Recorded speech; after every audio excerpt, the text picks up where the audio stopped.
Hi, this is the supplemental bass video for Sailor Song number 107 out of the Essential Elements book.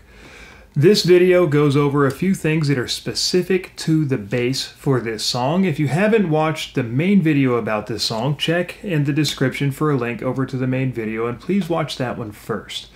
In that video, I go over a few things that are general to all instruments, and some violin and viola specific things, but generally speaking, things that apply to every instrument. In this video, I'm only going to go over the things that apply specifically to the bass.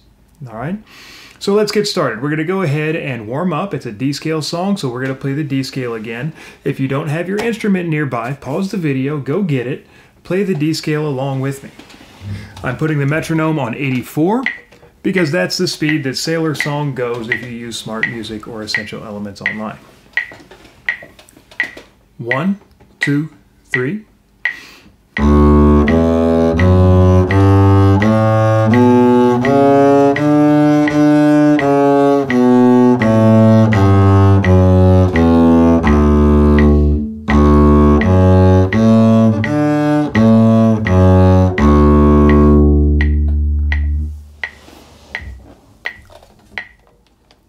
Alright, and if you had a little bit of trouble with that D scale, go back to the beginning of it, play it with me a few times until you feel like you're really playing it accurately. On the arpeggio, notice the fingering that I like is instead of a pinky finger F sharp, I prefer to go to the first finger for the F sharp and put a small shift between F sharp and A. That way you have a little bit of time between the shifts and it's not as big a shift. If you use fourth finger A first, fourth finger F sharp, first finger A, then you have to do two really big shifts in a row, and that's actually much harder to do. So I recommend this other fingering for the bass player, arpeggio. The next warm-up I go over in the main video is the Dexterity Exercise, going fourth finger A, first finger G, fourth finger F sharp, first finger E, open D, and then back and forth, just to warm up on the shifting. So let's go ahead and do that one together.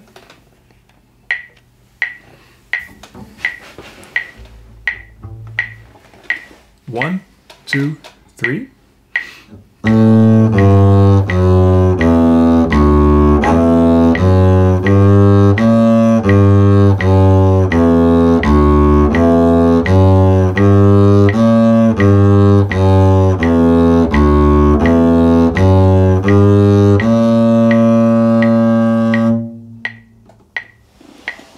All right.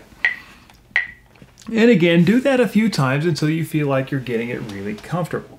Be really careful as you're doing these shifts that your fingers stay close to the strings. Don't let them lift up like this, because then you're not going to be able to get it back after you make the shift. The other thing to be very careful of is as you're making the shift, keep your thumb together with your hand. It's very common that this happens on the shift. The thumb goes up or wraps around the back of the neck.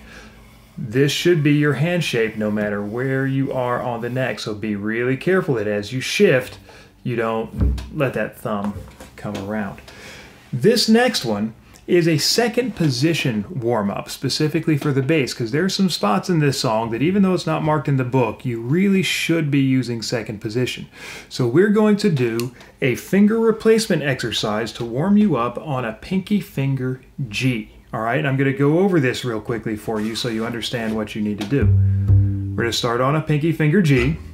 We're going to go to a second finger for F sharp. Then we are going to switch to a pinky finger F sharp. Make a shift.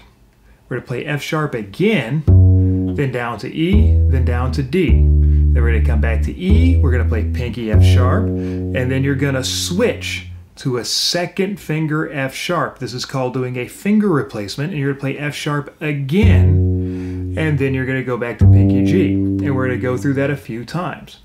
G, F sharp, E, D, E, F sharp, G. With the two F sharps in a row being first time pinky, second time second finger, or when you're going up or when you're coming back down the pitches, you'll be second finger, then fourth finger.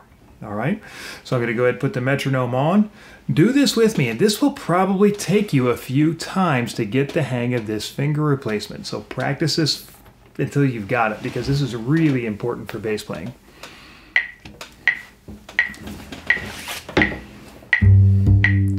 Make sure you start on a good G, so you can use that open G to make sure you're starting in tune. 1, 2, 3.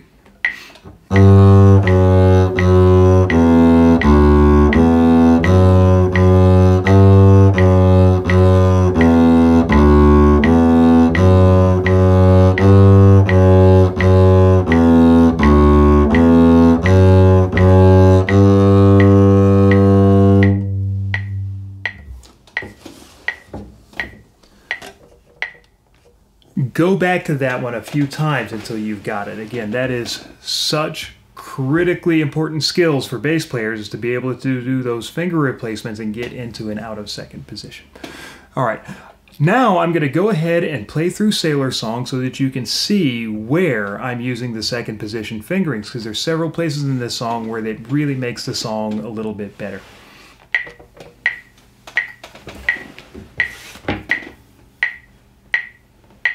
One, two, three.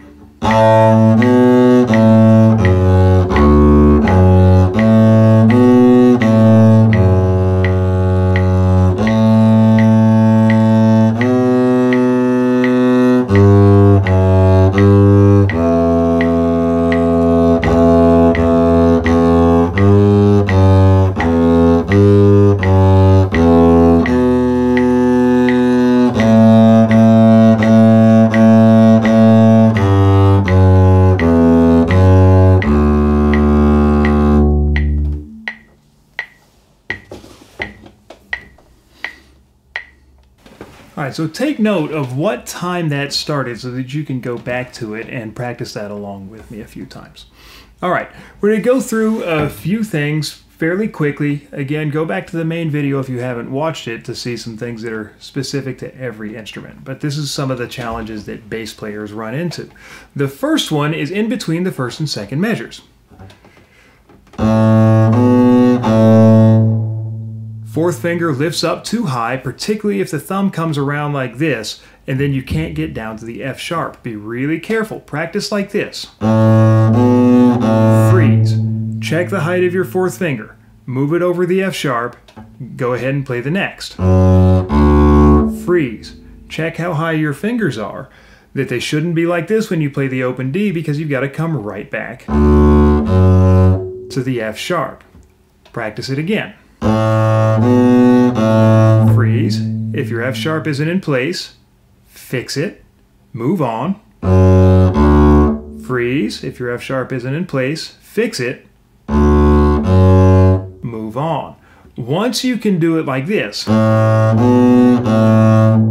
your freeze, your F sharp is in place.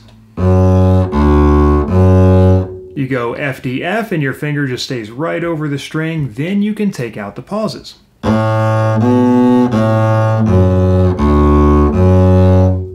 Pause the video now and practice that a few times until you can do it really well, and then come on back. All right, the next spot is between the third and the fourth measure, where you kind of have the same thing crossing over to that F sharp. So we're not going to go over that again. The next bit is where to shift, because when you get to measure 1, 2, 3, 4, 5, 6, 7, the seventh measure of the song where you have G, F, G, that works a lot better if you can go into second position, particularly when you're trying to play this song fast. Like if you go to the challenge round that I talk about in the first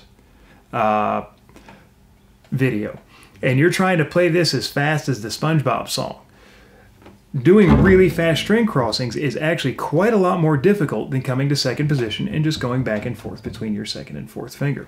So when you get to that B in measure 6, between the A and the B, make your shift. So you're going to go A, 2, 3, shift, B, pinky finger ready to go across,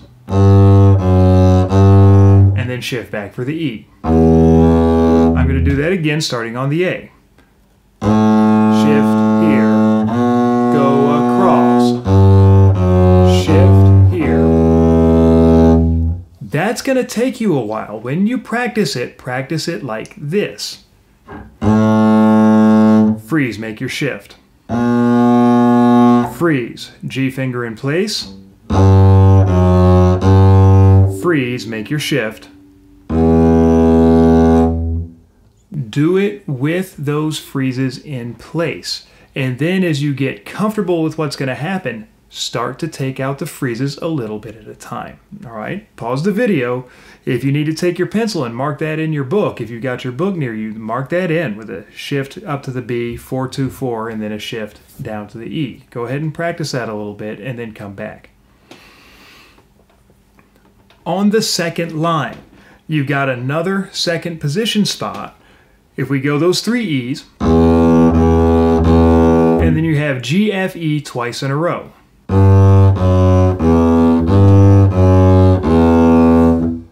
Using fourth finger for that G, number 1, is going to make it easier to play fast because you don't have fast string crossings. Number 2, it gives you better tone quality. So I really want to encourage you to work on getting those G's as a fourth finger in second position rather than playing a whole bunch of open G.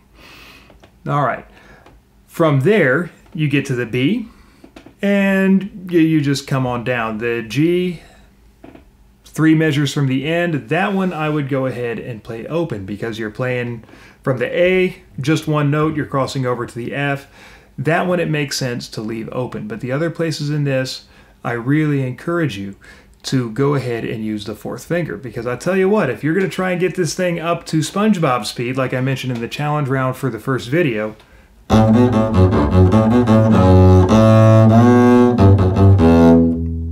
if you're trying to go back and forth, you're going to have a really hard time with it.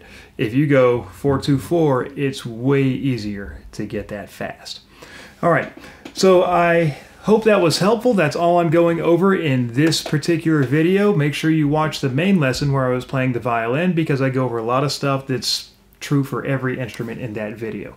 So if you found this helpful, please give a thumbs up, like the video, subscribe to my channel, and remember, keep practicing.